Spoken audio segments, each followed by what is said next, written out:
Well, yes, it's that game again, England against Germany. It'll be compulsive viewing, of course, for England fans. Probably a pretty deep sense of foreboding because apart from the 1966 World Cup final, let's face it, Stewart, the Germans have had the best of the argument when it's come to knockout competitive ties. Yeah, it goes back to 1970 when Germany were 2-0 down and then beat England 3-2 in Mexico.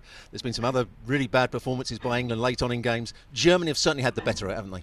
They certainly have. And my question there is there a psychological edge for Germany here? And bear in mind, they've got big tournament players, haven't they? Neuer, Hummels, Kroos, Müller, who've been there in this kind of game and know their way around this kind of game. Yeah, I don't think it'd be too difficult for the England players because not many of those England players will experience those defeats that you're talking about. And you have to look on the positive side from England. Two of those players that you just mentioned there, the experienced players, were left out the squad after the 2018 World Cup because they were thought to be either not good enough or too slow or not the right sort of characters anymore. So he's had to bring them back. So that's an advantage maybe for England. Which leads me to my next question about Germany. Is this the old Germany, the Germany who always had that confident way about them when it came to a tournament, knew how to get things done?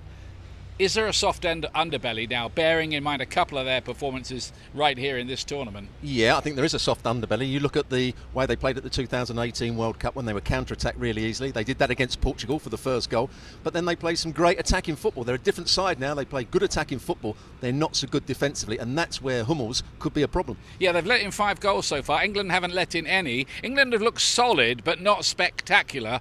So is there an argument here that says England are just a pretty ordinary side who are going to get beaten by the first half decent team they meet? Well, it depends what you call Germany. Germany, as we've seen over the last 3 games, can be an excellent side, as they were attacking against Portugal, but they can also be a poor side, as we saw against Hungary.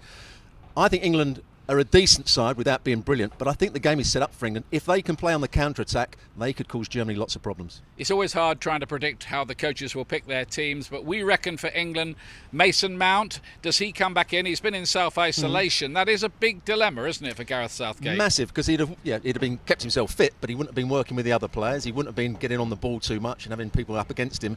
But if he really likes him and he thinks he's tactically right for the game, I think he's going to play him. Phil Foden, I think he's going to come back in. You get that feeling because I think he was left out of the last game because he was on a yellow. He wanted him ready for this one. If I was Saka, though, I'd be very disappointed because I thought Saka was excellent against the Czech Republic. He was England's best player. He was dynamic. He ran with the ball. Something that I don't think Phil Foden has done in the tournament so far.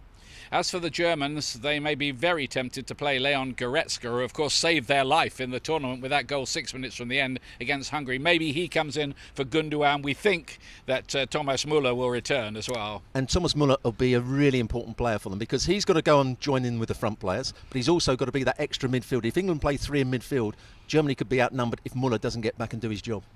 So it's England against Germany, and it's pretty essential viewing, isn't it? I'm nervous already about the game. Yeah, I think it's going to be a great game, though. It's going to be a great tactical battle. Think of the wing-backs for Germany, who we didn't fancy at the start of the tournament. Kimmich out on the right-hand side, Gosens on the left. They've played well, particularly against Portugal. This will be a great game. Yep, and these two countries are on the right side of the draw, really, when you look at it, and the winners might well fancy themselves to go all the way to the final and maybe win the whole thing.